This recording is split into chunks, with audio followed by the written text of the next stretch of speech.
રાધે રાધે, જય સિયારામ. આપણે શ્રી શ્રી રાણીમા અને રૂડીમાનું ચરિત્ર ચાલે છે. રાણીમા અને રૂડીમાના ચરિત્રમાં આપણે આગળ વધીએ તો સિંધાવદર ગામનો લાલજી ભગત ભર બપોરે ઉનાળામાં હાઈલો જાય છે અને એને રાણીમાના ગામ કેરાળા જાવું હતું. શું કામ જવું હતું એનું કારણ આગળ આવશે.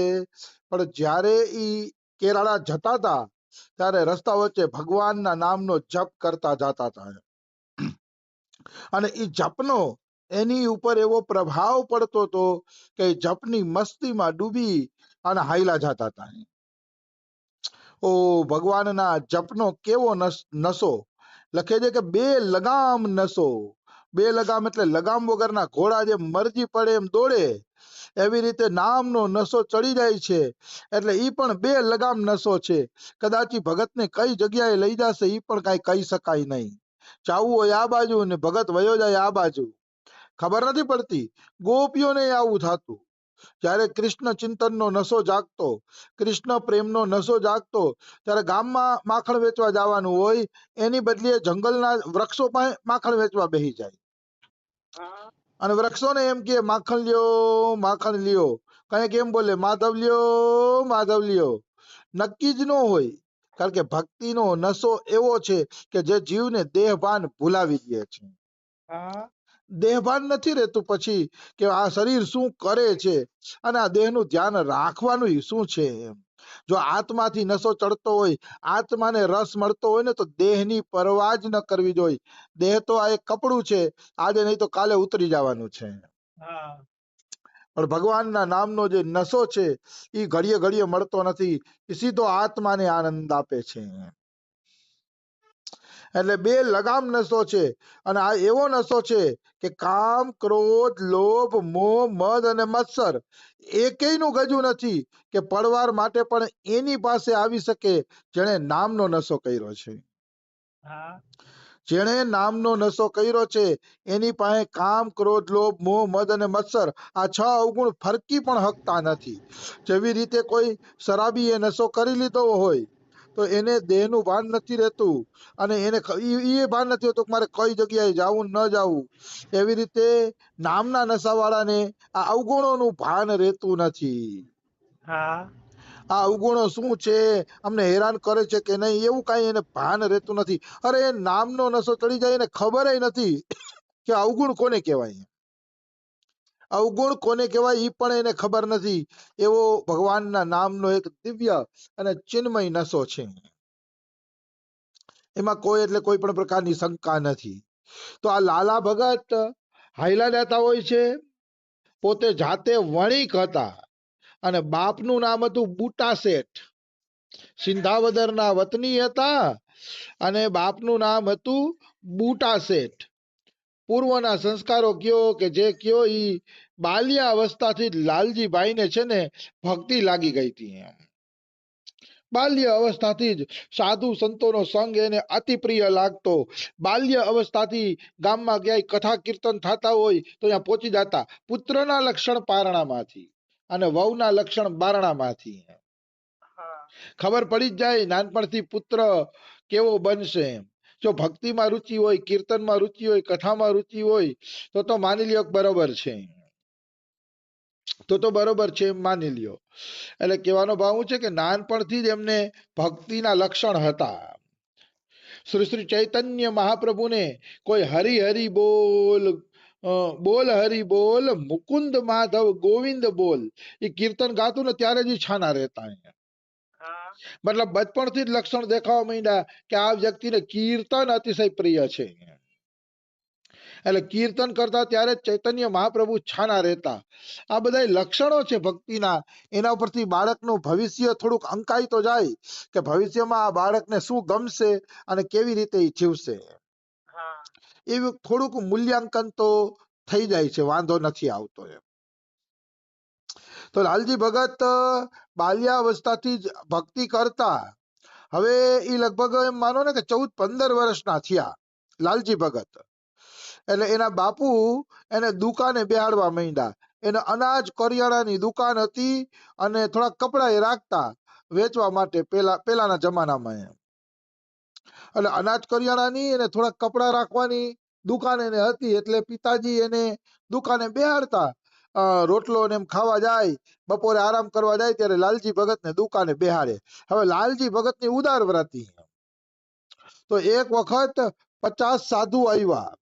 શિયાળાના દિવસો હતા, કડકડતી ઠંડી પડતી હતી ગુજરાતની અંદર.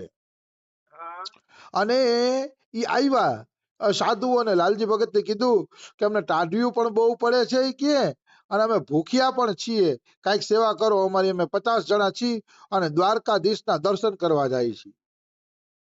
દ્વારકાધીશનું નામ સાંભળીને તો લાલજી ભગત પાગલ થઈ ગયા કે ઓહો, દ્વારકાના યાત્રી મારા આંગણે ક્યાંથી? જે દ્વારકાધીશના દર્શન કરવા જાય છે મારા આંગણે ક્યાંથી? ભક્તને તો એવું હોય પોતે જઈ ન શકે તો કઈ નહીં, જાતા હોય એ પ્યારા લાગે. આ ભક્તનું લક્ષણ છે કે ધામમાં આપણે ન જઈ શકીએ તો કાંઈ નહીં, પણ કોઈ જાતા હોય તો પ્યારા લાગીએ. અમારા એક હિતેશભાઈ કરીને બાદનપરના છે ને, એ રાજકોટ હતા ને ત્યારે બધાની ટિકિટ જ કરાવી રાખી એને. કે અમે તો નથી આવી શકતા, તમે જાઓ કે ટિકિટ હું કરાવી દઈશ. એ ટિકિટ જ કરાવી દે. કોઈને પણ વ્રજમાં આવવું હોય ને એટલે હિતેશભાઈ ને ફોન કરે, હિતેશભાઈ અમારી ટિકિટ કરાવી દેજો. એટલે બિચારા રેલવે સ્ટેશને જઈને ટિકિટ કરાવી આવતા. હો, ત્યારે ઓનલાઈન નો આટલો જમાનો નહોતો. ત્યારની વાત કરશું, 2005 ની. ટિકિટ બહુ કરાવી એને, અને એ ટિકિટ કરાવતા કરાવતા પોતે વ્રજમાં આવી ગયા. આજે એ વ્રજમાં આવી ગયા એને લગભગ 7-8 વર્ષ થઈ ગયા. ટિકિટ કરાવતા કરાવતા રાધા રાણીએ એની ટિકિટ કાપી નાખી. તું આવી જા ભાઈ. એટલે હિતેશભાઈ અમારા લ્યો રમેશ બાબાના આશ્રમમાં સેવા આપે છે અત્યારે, અને એની ટિકિટ કપાઈ ગઈ ને જો 8 વર્ષ થયા ધામમાં રહે છે. આ છે સેવાનો પ્રતાપ. બિલકુલ મનુષ્ય સમજી નથી શકતો. નાની નાની સેવાથી ભગવાન પ્રસન્ન થઈ જાય છે. નાની નાની સ્વલ્પમ અપ્યસ્ય ધર્મસ્ય ત્રાયતે મહતો ભયાત. ગીતાજીના 3જા અધ્યાયમાં કીધું સ્વલ્પ એટલે થોડું પણ નિષ્કામ કર્મ જો ભગવાન માટે થઈ ગયું ને તો ભવસાગરમાંથી પાર કરાવી દે છે. એક એક શાસ્ત્રના સિદ્ધાંત જુઓ કેવા દિવ્ય લખેલા છે. એટલે માણસ થોડું કઈ નિષ્કામ કર્મ કરે તો અવશ્ય એના ઉપર કૃપા થાય છે ભગવાનની. આ વસ્તુ છે. તો લાલજી ભગતને દયા આવી ગઈ કે દ્વારકાના યાત્રી મારા આંગણે ક્યાંથી? બિચારા ભૂખ્યા દુખ્યા છે, થાકલા પાકલા છે, તો આની તો છે ને સેવા કરવી જોઈએ. એટલે એણે શું કર્યું? સાધુઓને ગોળ અને ધાણાને ઈ જમાડ્યા. કારણ કે દુકાનમાં રોટલા રોટલી તો હોય નહીં, એટલે ગોળ ને ધાણા ને એવું બધું પડ્યું હતું, ડાળિયા ને એવું બધું. ઈ સાધુઓને જમાડ્યા ભરપેટ, અને 50 ને એક એક ધાબળો આપી દીધો. આજે હું તમને કથા કહું છું, ઈ કથા આમાં લખેલી નથી, આમાં તો એક જ લીટીમાં લખેલી છે. એક જ લીટીમાં ઈ કથા, પણ ગીતા પ્રેસના ભક્ત ચરિતાર્થમાં મેં આ કથા વિસ્તારથી વાંચી છે, એટલે ત્યાંથી તમને સંભળાવું છું. બાકી આમાં તો એક જ લીટીમાં આ કથા આપી છે, પણ મેં આનું ચરિત્ર વાંચ્યું એટલે મને સ્મરણમાં આવી જાય ને. બિલકુલ. એટલે એને 50 ને ગોળ ધાણા ખવડાવ્યા અને એક એક ધાબળો આપી દીધો, જે થવું હોય થાય. અને 50 ધાબળા એટલે ઈ જમાનામાં કેવડો મોટો ખર્ચો 50 ધાબળાનો કહેવાય એમ. એટલે ઓલો સામેની દુકાન વાળો છે ને, ઈ જોતો તો કે લાલજી નામનો છોકરો તો બાપની સંપત્તિ લૂંટાવે છે. એટલે તો દોડતો દોડતો ઘરે ગયો, દોડતો દોડતો એમ, અને કીધું તમારો છોકરો કે તમને ન્યાલ કરી દેવાનો છે. કે તમારો છોકરો કે તમને છે ને કે ભિખારી કરી દેવાનો છે. કે 50 જણાને ધાબળા આપી દીધા. કે અને મફત ધાબળા ઓઢવા માટે આપી દીધા. કે અને ઓલા બુટા શેઠ નો મગજ ગયો. એમ બુટા શેઠ દુકાને આવ્યા ને એમ કીધું આમ કર્યું તે આમ કર્યું આમ કર્યું.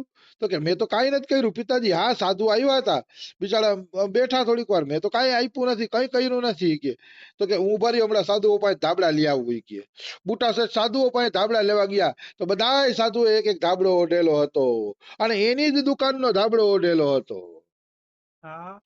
એટલે પૂછ્યું બુટા શેઠે આ ક્યાંથી ધાબળા આપ્યા? તો કે ઓ શું ભગત છે લાલજી ભગત. કે નાનું બાળક છે પણ ભક્તિ તો જુઓ એનામાં. એને અમને બધાને એક એક ધાબળો આપી દીધો. ગોળ ધાણા જમાડ્યા. કે કેવો ભગત. કે એમ વળી બુટા શેઠ છે ને પાછા આવ્યા અહીંયા, કારણ કે ઓલા સાધુ પાસે ધાબળા મગાઈ નહીં, લઈને નીકળી ગયા હોય, થોડા પછી પાછા આપે એમ. એટલે બુટા શેઠ આવી ગયા અને લાલજી ભગત ને લાકડી લઈને મારવા દોડ્યા કે આજ તો તને મારું, તે આ ધાબળા કેમ આપી દીધા મફત એમ. આમ થોડો ધંધો થાય. ત્યારે લાલજી ભગત એવું કીધું, પિતાજી અંદર જઈને જોઈ તો લ્યો ઈ કે પછી મારજો ઈ કે, મેં ધાબળા આપ્યા નથી, ખોટું બોલે છે આમેનો વેપારી કે, તમે અંદર જઈને જુઓ તો ખરા. બુટા શેઠ અંદર જઈને જોવા ગયા ને તો ગોળ ધાણાના પીપા ભરેલા હતા અને ધાબળાનો થપ્પો લાગેલો હતો. હા જેટલા ધાબળા આપ્યા હતા એટલા જ ધાબળા ભગવાને દુકાનમાં પ્રગટ કરી દીધા. વાહ ધાબળાનો થપ્પો લાગેલો હતો અને ગોળ ધાણાના છે ને પીપા આખે આખા ભરેલા હતા.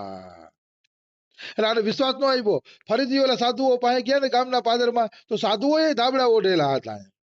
હા બે બાજુ ધાબળા જોઈને બુટા શેઠને ખબર પડી ગઈ કે ભાઈ મારો દીકરો તો કોઈ ચમત્કારી મહાપુરુષ છે. એટલે પછી એને દીકરાને છૂટ આપી દીધી કે મન પડે એમ તું સાધુ સેવા કર બેટા, તું તો કોઈ દૈવી અને અલૌકિક જીવ છો ઈ કે, એટલે તું મન પડે એ રીતે સેવા કર ઈ કે. આવી વસ્તુ છે. એટલે એને મન પડે એ રીતે સેવા કરવા માટેની છૂટ આપી દીધી. આવી વસ્તુ છે. તો લાલજી ભગત આ રીતે સેવા કરતા અને સેવા કરી અને સાધુ સંતોને આનંદ આપતા લાલજી ભગતે. હવે બન્યું એવું, એક વખત એવું બન્યું કે લાલજી ભગત છે ને એને એક મોટો ભંડારો કર્યો હતો.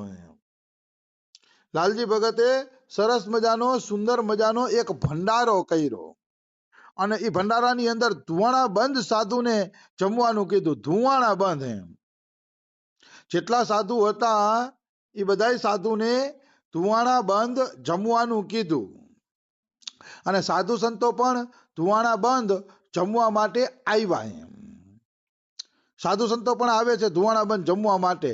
તો બન્યું એવું કે ધુવાણા બંધ બધા જમતા હતા તો એક શિકારી પણ અહીંયા આવ્યો અને શિકારી છે ને એ એમ કહે છે કે હું અહીંયા જમતો જાઉં, બધા જમે છે. તો એના થેલામાં બે મરેલા કબૂતર હતા. હવે કોઈને ખબર નથી કે આ શિકારી છે, એ કોઈને ખબર હતી નહીં. અને પછી એની અંદર જમવા માંડ્યા. જમવા બેસી ગયા તો બધા કહે કે લાલજી ભગત તો છે ને અંતર્યામી છે, લાલજી ભગત તો અંતર્યામી છે, લાલજી ભગત તો બધું જાણે છે, લાલજી ભગત તો બધું સમજે છે, અંતર્યામી છે. તો શિકારીને એમ થયું કે લાવ ને હું પ્રયત્ન કરું કે ખરેખર લાલજી ભગત અંતર્યામી છે કે નહીં. અંતર્યામી છે કે નહીં મારે જોવું છે, મારે ચેક કરવું છે કે એ અંતર્યામી છે કે નહીં. લાલજી ભગત તો શિકારીએ કીધું કે લાલજી ભગત તમે અંતર્યામી હોય ને તો જ મારે છે ને ભોજન લેવું છે, નહીતર ભોજન લેવું નથી. બોલો તમે અંતર્યામી છો કે નહીં, તમે મને બતાવો. કે તો કે ભાઈ હું તો કાંઈ અંતર્યામી છું નહીં. તો કે ના બતાવો, મારા થેલાની અંદર શું છે એ બતાવો તમે, કે થેલાની અંદર શું છે. તો લાલજી ભગતે કીધું તારા થેલામાં બે જીવતા કબૂતર છે. કે બે જીવતા કબૂતર તારી થેલાની અંદર પડેલા છે. તો કે એમ, તો કે હા, તો કે તમે ખોટા, તમે અંતર્યામી નથી, તમે ખોટા. તો કે કેવી રીતે, તો કે આમાં તો મરેલા કબૂતર છે, જીવતા કબૂતર નથી. હા તો મરેલા કબૂતર આની અંદર છે. તો કે હોય કાંઈ, અહીંયા ભગવાનનું નામ હાલે છે, ભગવાનની કથા હાલે છે, ભગવાનનું કીર્તન